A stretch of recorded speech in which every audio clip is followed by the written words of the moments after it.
నమస్తే నేను Priya welcome to focus.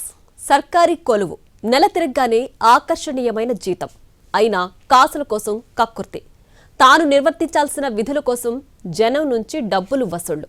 ACB అధికారులకు దొరకకుండా ప్రైవేటు వ్యక్తులను పెట్టుకుని మరీ వసూళ్లకు పాల్పడుతున్నారు కొంతమంది ప్రభుత్వ అధికారులు.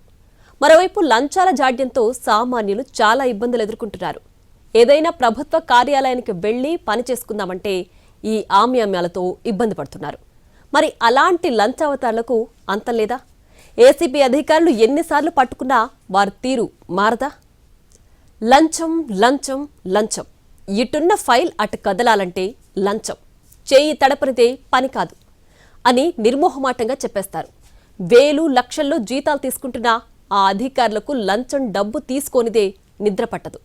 అమాయక జనాన్ని ఆశాంతం డబ్బు కోసం పీల్చి పిప్పి చేసేస్తారు, లేదంటే పని జరగదని చెప్పకనే చెప్పేస్తారు. 2 తెలుగు రాష్ట్రాల్లో ఇదే పరిస్థితి. ముఖ్యంగా రవాణా శాఖ, రెవెన్యూ శాఖలో ఈ అవినీతి అధికారుల జాడ్యం విపరీతంగా ఉంది.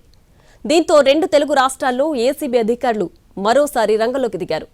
లంచావతారుల గుండెల్లో రైళ్లు పరిగెట్టిస్తున్నారు. సర్కారీ ఉద్యోగంలో వేల రూపాయల జీతం, అధికారులైతే కారు, క్వార్టర్స్ అంతా ఉంటుంది. జస్ట్ వారు జీతం తీసుకుని పనిచేస్తే చాలు. కానీ అదే సర్కారీ ఉద్యోగాన్ని అడ్డుపెట్టుకుని కొంతమంది జనాన్ని జలగల్లా పీడిస్తున్నారు. కాసుల కక్కుర్తితో తమ పరిధిలో ఉన్న పని కూడా చేయకుండా జనాన్ని ముప్పు తిప్పలు పెడుతున్నారు. అలాంటి లంచావతారులు, అవినీతి అనుకొండలపై అవినీతి నిరోధక శాఖ, ఏసీబీ అధికారులు కొరడా జులిపించారు. ఈ దాడుల్లో కొంతమంది అవినీతి అక్రమార్కుల భరతం పట్టారు. ఇక్కడ చూడండి, ఈయన పేరు కిషన్ నాయక్.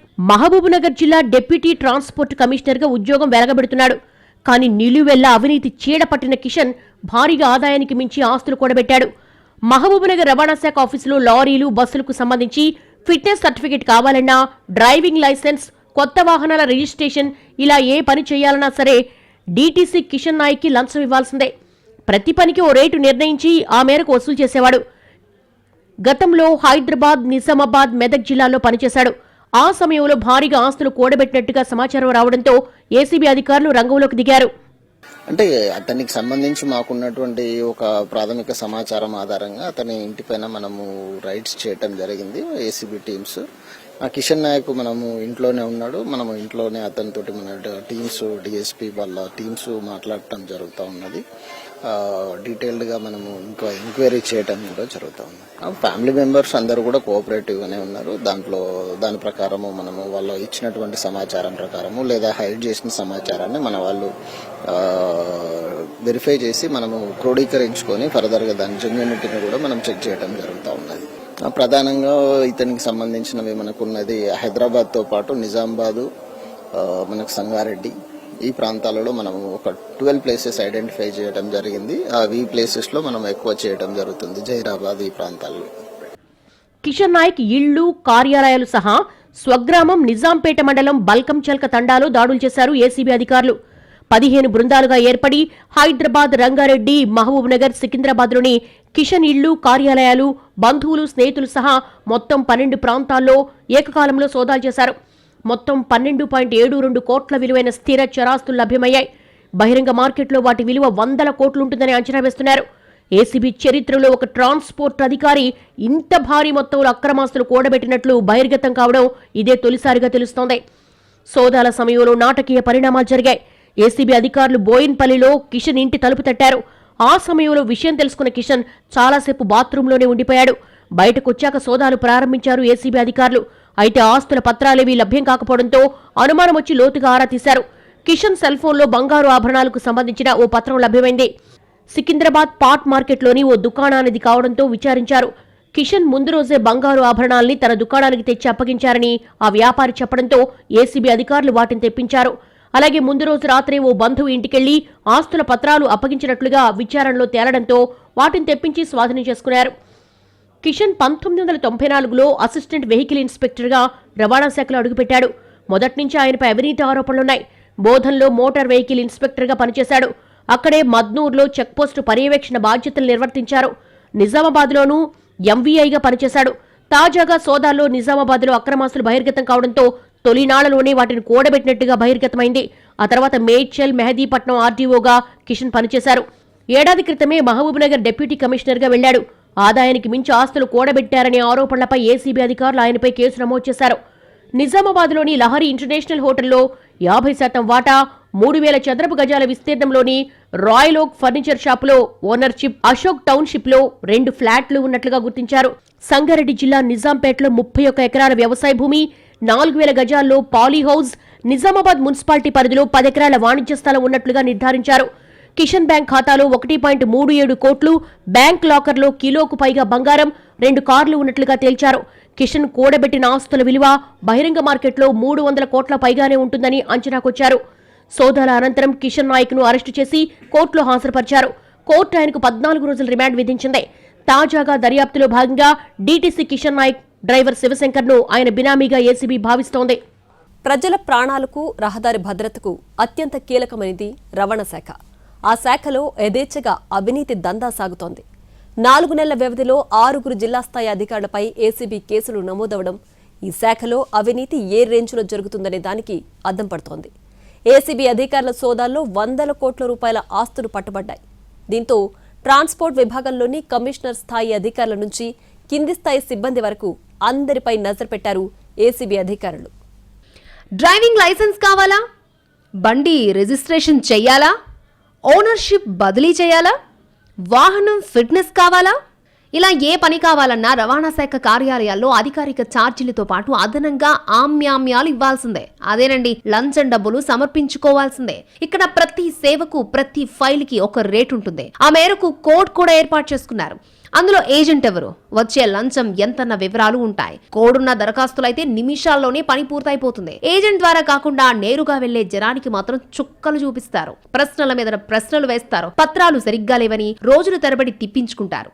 ఈ అక్రమాల్లో జూనియర్, సీనియర్ అసిస్టెంట్ల నుంచి పై స్థాయి అధికారులు, కమిషనర్ వరకు ఉన్నారంటే ఎలాంటి ఆశ్చర్యమూ లేదు.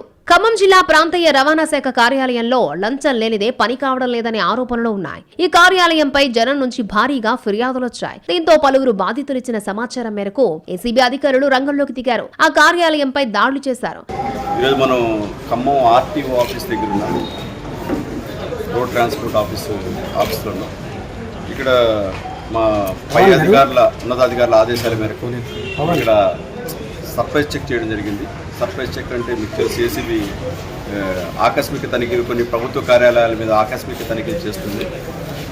ఆ తనిఖీలు చేయడానికి నేపథ్యం కూడా ఉంటుంది. ఏ ఆఫీస్ మీద అయితే కంప్లైంట్స్ ఉంటాయో, పబ్లిక్ని ఇబ్బంది పెడుతుంటారో అటువంటి ఆఫీసులన్నింటి మీద ఏసీబీ విధిగా సర్ప్రైజ్ చెక్ చేస్తుంది, ఆకస్మిక తనిఖీలు నిర్వహిస్తుంది. అందులో భాగంగా ఈరోజు ఆర్టీఓ ఆఫీస్ ఖమ్మంకి వచ్చినాం. కొంచెం రీసెంట్గా ఈ ఆఫీస్ మీద కరప్షన్ అలిగేషన్స్ బాగా వస్తున్నాయి. ఇక్కడ పనిచేసే సిబ్బంది మీద వీళ్ళు ప్రైవేట్ ఏజెంట్స్ని నియమించుకొని వాళ్ళ ద్వారా అమౌంట్స్ కలెక్ట్ చేస్తున్నట్టు, లైసెన్సులు మంజూరు చేయడానికి కానీ, లేకపోతే రిజిస్ట్రేషన్ కానీ, వీటికి పబ్లిక్ నుంచి డబ్బులు వసూలు చేసినట్టు బాగా కంప్లైంట్ వచ్చింది. ఈ కంప్లైంట్ అన్ని పై అధికారులందరూ పరిశీలించిన తర్వాత ఈరోజు ఇక్కడ ఆకస్మిక తనిఖీ చేయమని మాకు ఆదేశాలు ఇవ్వడం జరిగింది. ఇక్కడ లంచాలు తీసుకునేందుకు పద్ధతి సెట్ చేశారు. ఏసీబీ అధికారులు కంటపడకుండా లంచాలు గుంజుతున్నారు. ఆర్టీఏ కార్యాలయంలో ఓ అధికారి ఆఫీస్ కు ఎదురుగా లంచాల కోసం సెపరేట్ గా కొంతమంది ఏజెంట్లను నియమించుకున్నారు. ఆఫీస్ ఉన్న టైంలో ఈ ఏజెంట్ వ్యవస్థ కూడా సమాంతరంగా పనిచేస్తున్నట్లు ఏసీబీ అధికారులు గుర్తించారు. ఇక్కడ ప్రతి ఫైల్ కి ఒక కోడ్ ఉంటుంది. ఆ కోడ్ ద్వారా లంచం డబ్బులు తీసుకున్నట్లు గుర్తించారు ఏసీబీ అధికారులు. దాదాపు 10 మంది ఆ అధికారికి అనుకూలంగా ఉన్నారని, వారంతా ఆ అధికారి కోసమే వసూలు చేసినట్టు లిఖిత పూర్వకంగా రాసిచ్చారని తెలుస్తోంది. 70,000 రూపాయల అనధికార అమౌంట్ ఏజెంట్స్ దగ్గర దొరికింది. తర్వాత ఆ ఏజెంట్స్ దగ్గర వీళ్ళు ఇష్యూ చేయాల్సినటువంటి ఆర్సీ కార్డులు, రిజిస్ట్రేషన్ సర్టిఫికేట్స్ ఏదైతే ఉన్నాయో ఆ కార్డ్స్ కూడా ఉన్నటువంటి ఇక్కడ దాదాపు 80 మెంబర్స్ దాకా ఏజెంట్స్ ఉన్నారు. షాపులన్నీ ఇప్పుడు తనిఖీలు కంటిన్యూ అవుతాయి. వీళ్ళు ప్రభుత్వ అధికారుల ద్వారా ఎవరైతే అప్లికెంట్స్ ఉన్నారో వాళ్ళకి ఇవ్వాల్సిన కార్డ్స్ అన్ని ఏజెంట్స్ దగ్గరే ఉన్నాయి. తర్వాత ఏజెంట్స్ దగ్గర చాలా అప్లికేషన్ ఫామ్స్ కూడా దొరికినాయి. గవర్నమెంట్ ఆఫీస్లో ఉండాల్సిన రికార్డ్స్ కూడా కొన్ని ఏజెంట్ దగ్గర దొరికినాయి. ఇవన్నీ మేము ఇమీడియట్ సమక్షంలో అన్నీ స్వాధీనం చేసుకున్నాం. దీని మీద నెక్స్ట్ ఇన్వెస్టిగేషన్ స్టార్ట్ చేశాం. ఏజెంట్లు ఇచ్చిన సమాచారంతో ఎంవీఐగా విధులు నిర్వహిస్తున్న ఆ అధికారిని ఏసీబీ అధికారులు అదుపులోకి తీసుకున్నారు. గత కొన్ని నెలలుగా అతడు నిర్వహిస్తున్న విధులు, సంతకాలు పెట్టిన ఫైల్స్ పై, ప్రతి ఫైల్ పై అతడు ఫిక్స్ చేసిన రేటుపై విచారణ చేశారు. ఆ అధికారి ఇంట్లోనూ సోదాలు చేసినట్లు సమాచారం. ఇప్పటి వరకు ఆ అధికారి కోట్ల రూపాయలు అక్రమంగా వసూలు చేసినట్లుగా ఏజెంట్లు చెబుతున్నారు. ఏసీబీ అధికారులు దాడులు చేస్తారనే సమాచారం రావడంతో కొంతమంది ఏజెంట్లు పారిపోయినట్టు తెలుస్తోంది. పబ్లిక్ మీ ద్వారా మళ్ళీ ఒకసారి రిక్వెస్ట్ చేస్తాను, ఏ ప్రభుత్వ అధికారి అయినా వాళ్ళు చట్టబద్ధంగా చేయవలసిన పనికి ఎవరన్నా మిమ్మల్ని లంచం డిమాండ్ చేస్తే, అది లంచం వస్తు రూపంలో కావచ్చు, సేవ రూపంలో కావచ్చు, ఏ రూపంలో అయినా వాళ్ళు చేయవలసిన పనికి మిమ్మల్ని కనుక లంచం అడిగితే మాకు ACB toll free number 1064 call చేయండి. ఇది 24/7 రౌండ్ ద క్లాక్ మేము అందుబాటులో ఉంటాం. మీకు ఇంకొక డౌట్ రావచ్చు, మీ వివరాలు కూడా మాకు చెప్పాల్సిన పని లేదు, మేము మీ వివరాలు కూడా ఇలా తెలంగాణలోని ఆర్టీఏ కార్యాలయాల్లో అంతరికాడికి దోచుకుంటూ అక్రమాస్తులు సంపాదించుకుంటున్నారు కొంతమంది అధికారులు, సిబ్బంది.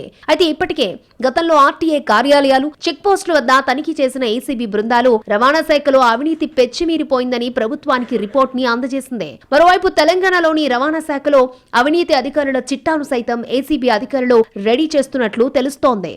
తెలంగాణ మాత్రమే కాదు, ఆంధ్రప్రదేశ్లోనూ కొంతమంది ప్రభుత్వ అధికారుల తీరు ఇదే విధంగా ఉంది.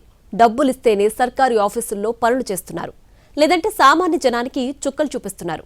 ముఖ్యంగా సబ్ రిజిస్ట్రార్ కార్యాలయాల్లో అవినీతి మామూలుగా లేదు.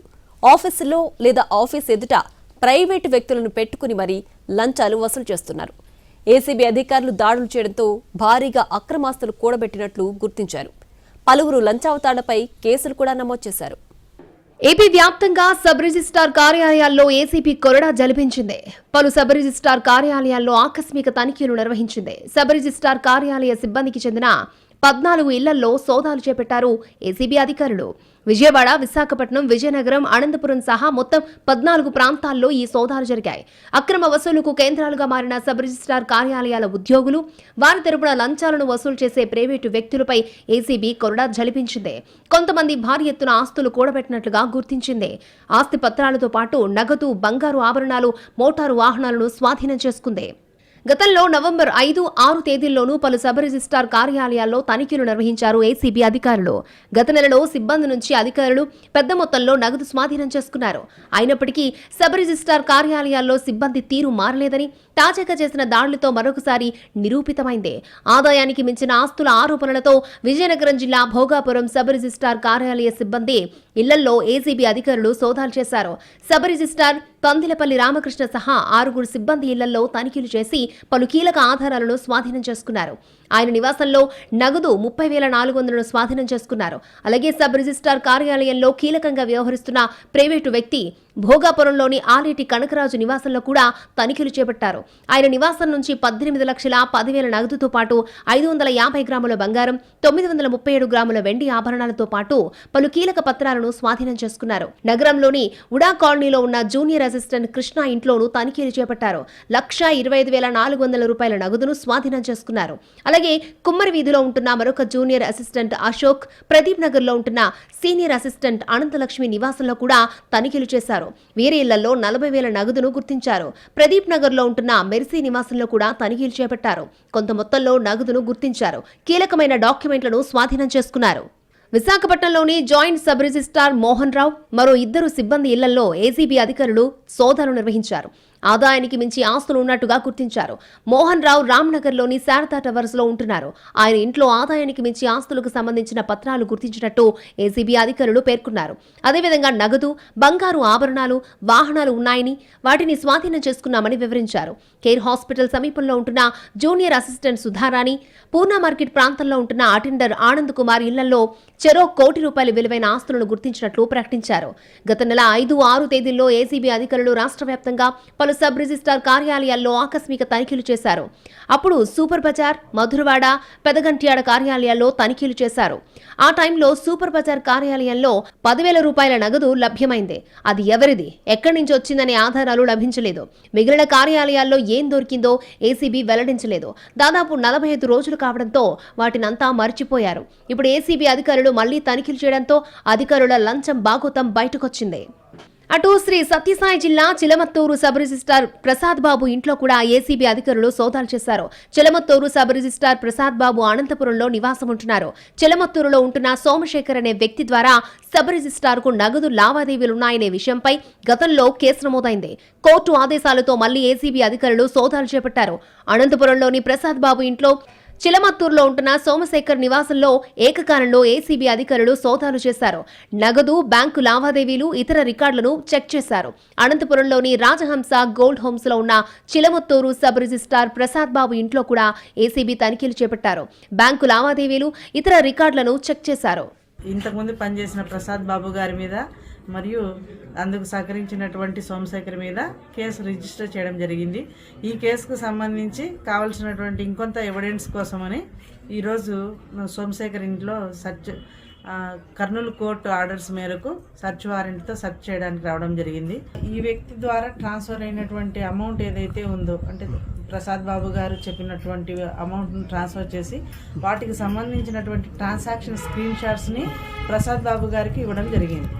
వాటిని బేస్ చేసుకొని మనం వాట్సాప్లో ఆ రోజు మనం సీజ్ చేసుకోవడము, దాన్ని బేస్ చేసుకొని గవర్నమెంట్ యొక్క పర్మిషన్తో కేసు రిజిస్టర్ చేయడం జరిగింది. ఏపీ వ్యాప్తంగా చాలా సబ్ రిజిస్ట్రార్ కార్యాలయాల్లో లంచాలు లేకుండా ఏ పని జరగడం లేదన్నది స్పష్టమవుతోంది. రిజిస్ట్రేషన్ చేసిన డాక్యుమెంట్లను వెంటనే ఇవ్వకుండా తమ వద్దే పెట్టుకుని లంచం చెల్లించాకే అందిస్తున్నట్లుగా తెలుస్తోంది. డాక్యుమెంట్ విలువను బట్టి రేటు నిర్ణయించి మరీ లంచాలు తీసుకుంటున్నారు. అంతేకాదు చాలా వరకు రిజిస్ట్రార్ కార్యాలయాల్లో అనధికారిక వ్యక్తులు, డాక్యుమెంట్ రైటర్ల రాజ్యం నడుస్తోంది. మరోవైపు తెలంగాణ రవాణా శాఖ ఇరు రాష్ట్రాల సరిహద్దుల్లో ఉన్న చెక్ పోస్టులను రద్దు చేసింది. దీనికి సంబంధించి జూలై ఆఖరి వారంలోనే నిర్ణయం తీసుకుంది. కానీ ఉత్తర్వులు ఆలస్యంగా రిలీజ్ అయ్యాయి. కానీ ఇప్పటికీ చెక్ పోస్టులు తొలగించకుండా కొంతమంది అధికారులు అక్రమ వసూలుకు పాల్పడుతూనే ఉన్నారు. 2 నెలల క్రితం జీవో జారీ అయినా అవినీతి అధికారుల తీరు మారలేదు. చెక్ పోస్టులకు చెక్ పెట్టినా తమ లంచాలకు మాత్రం చెక్ పెట్టడం లేదనే విమర్శలు వినిపిస్తున్నాయి. ఇక ప్రభుత్వ శాఖల్లో అవినీతికి చెక్ పెట్టాలంటే ప్రజల నుంచి సహకారం చాలా అవసరమని ఏసీబీ అధికారులు చెబుతున్నారు. లంచాలు డిమాండ్ చేసే ప్రభుత్వ అధికారులపై వాట్సాప్ నంబర్ 9440446106 కి ప్రజలు ఫిర్యాదు చేయాలని సూచించారు. బాధితుల సమాచారం ఇస్తే వారి వివరాలు గోప్యంగా ఉంచుతామంటున్నారు అధికారులు.